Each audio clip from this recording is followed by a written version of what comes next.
Hi there, I'm SmallAnt1 and welcome to my advanced guide to Cap Kingdom. In this video, I'll be explaining the strats and movement in as much detail as possible to get a world record time in the kingdom. It'll go pretty in depth, so if you're just starting out with speedrunning Super Mario Odyssey, don't think you absolutely have to do these strats. They take a ton of practice, and it's probably best to start with the beginner strats and work your way up. Anyways, here's what a near perfect Cap Kingdom currently looks like, and I'll wait until after it's done to talk about it.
Okay, so there's Cap Kingdom. No big changes from the beginner's route, but there are a ton of small optimizations.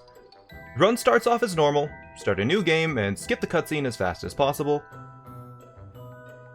Turn the camera and wait to wake up Mario. Spin the control stick and spin pound roll straight between the hills. Roll boost as much as possible here. You should be able to fit in 15 boosts total. Optimal rolling will have Mario go slightly to the right onto this hill, then slightly to the left onto this hill.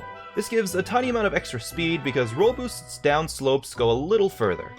After the boosts, right after the last hill, let go of the roll to have Mario start running, then triple jump up to the bridge. With the last jump of the triple, turn Mario left and dive onto the railing as soon as possible. Roll boost immediately, then roll boost again as Mario hits the ground. The roll here should ideally be as close to the left side of the bridge as possible. After the two roll boosts, allow Mario to roll down the slope a bit.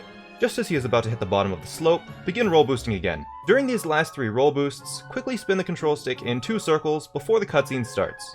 Get the cutscene as fast as possible, and as the cutscene is being skipped, start holding the control stick in the direction Mario will be moving. The reason the 2 spins before the cutscene are done is because you can't buffer a spin pound during the cutscene skip, but you can buffer it before the cutscene. If 2 spins were done before the cutscene was skipped fast enough, and you started to hold a direction during the skip, then Mario should be spinning when the cutscene ends and you can spin pound right away. Roll boost 7 times towards the left edge of the pit, then let go of the roll and let Mario run down the slope for just a moment. Then do a small jump out of the pit, double jump up to the top of the slope, then triple jump up the stairs. In the air, during the single jump, make sure to turn Mario enough so Mario takes the most direct path up. For the triple jump, make sure to wait until Mario is just after the peak to dive. If you dive too early, then Mario will bonk. After the dive, roll boost once, then roll cancel forwards, jump immediately after the roll cancel, and dive over the switch, which Cappy should now be activating. This next part is kinda unique. There's a short camera transition for the cutscene of the bridge raising. This can be skipped by going into first person mode with Mario.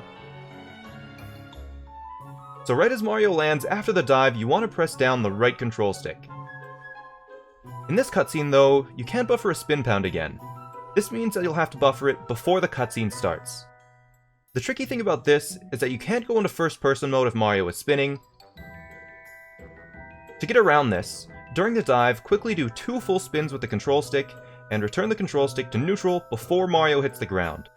The way spinning works is that once the stick rotations are performed, they're stored for a short period of time until a direction is pressed again. So by returning the control stick to neutral after the 2 rotations, Mario will be standing normally, but if you press any direction shortly after, then you'll begin spinning. By diving, spinning twice, going neutral, entering first person mode right as he hits the ground, then holding a direction immediately, Mario should automatically spin right as the cutscene ends. With Mario spinning, do a spin pound and initiate a roll, let Mario roll down the slope, then at the bottom of the slope, do 4 roll boosts to get up. Wait for Mario to roll down again, then 3 more boosts to get to the door, let go of the roll and jump towards the door. There is a fast way of entering the door. Approach the door a little to the left or right, then when Mario gets close, throw Cappy towards the other side of the door, and as the door opens, quickly rotate the control stick to the opposite forwards direction. In this video, as an example, Mario approaches the left side of the door, Cap throws in the upright direction, then turns up left. If done properly, Mario should run into the loading zone nice and fast. Now we're in the frog room.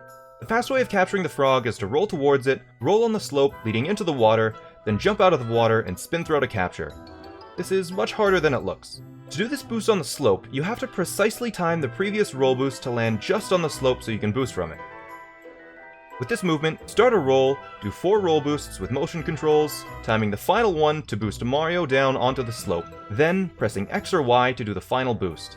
Once Mario hits the water, jump, wait to be close enough to the frog, then spin throw. If you're really good at incredibly fast spin pounds, you can save a few frames in this room, but I doubt a spin pound would consistently save you time. Now that the frog is captured, skip the cutscene, hold up and slightly to the right. Jump to the right when the frog takes its first step, and turn right a bit more. The frog should land on the edge, so regular jump again, continuing to bring it slightly more to the right. On the second ledge, you can start vectoring with the frog.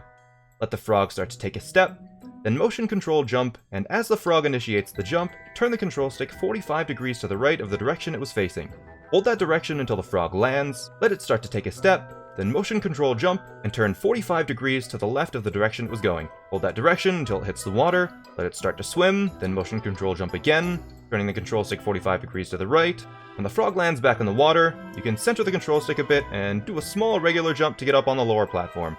During the jump, turn the frog a bit to the left. When it lands, start to walk, then motion control jump, and vector to the right to land on the upper platform.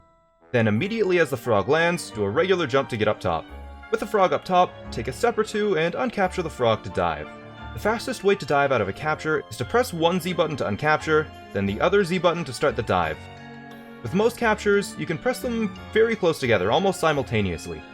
But with the frog capture, you'll have to wait a few frames in between the Z presses, or the frog uncapture animation will interact with Mario. So do the fast dive from the frog, then enter the door with the same tech described before. Aim to one side of the door, Cap throw to the other side, then run back to the opposite side. Mario should run right out the door to the top of the kingdom.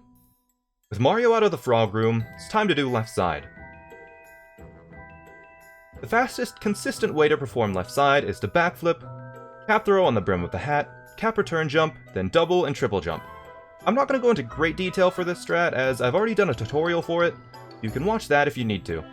Once left side is performed successfully and Mario is on the railing, before you jump, make sure to turn Mario to the right so you can dive directly into the topper fight. Skip the cutscene and you can start the fight. Begin by rolling with Mario and long jump before you can even see him. At the peak height of the long jump, throw Cappy at Topper, holding Cappy in place, and continue to move towards Topper. If you threw Cappy at the correct time, then Mario and Cappy should knock the hats off of Topper nice and fast, ending the first phase. The second phase, Topper will hide under his hat, so jump on that right as he hides. After the jump onto Topper, run away and collect this coin, then turn around and dive straight towards Topper as the next phase is starting. During the end of the dive, buffer a spin throw. If done properly, the dive from Mario should knock off a hat from Topper, and a spin throw will happen immediately after. Once the spin throw happens, dive as soon as possible towards Topper. It should knock the remaining hats off and finish the fight. The final thing to do is mash the jump button after Topper has disappeared to get Mario to do a little hop in the cutscene transition, buffer a spin throw towards the spark pylon at the end of the cutscene, then dive right after the spin throw to capture it as fast as possible. Then the kingdom's over. I covered a lot of small, very difficult optimizations in this video. If you're just transitioning from beginner strats to more advanced strats, I would recommend only implementing one or two at a time until you're consistent enough at them before trying out more. Many of these strats in Cap Kingdom are tiny time saves, often only a fraction of a second faster, so if you find that these are too difficult, don't feel obligated to learn them right away. There are probably easier, larger time saves in other kingdoms. Also, something I wanted to mention that I haven't brought up much is that I stream on Twitch. The reason why I know how to perform these difficult strats is because at the time of recording this video, I've been grinding for individual kingdom world records, so check that out if you want. That's all I've got for this video though. If I forgot any details, or if you have any helpful tips, feel free to leave them in the comments below. They are much appreciated. Thank you for watching, be sure to like and subscribe. I'm SmallAnt1, and I'll see you next time.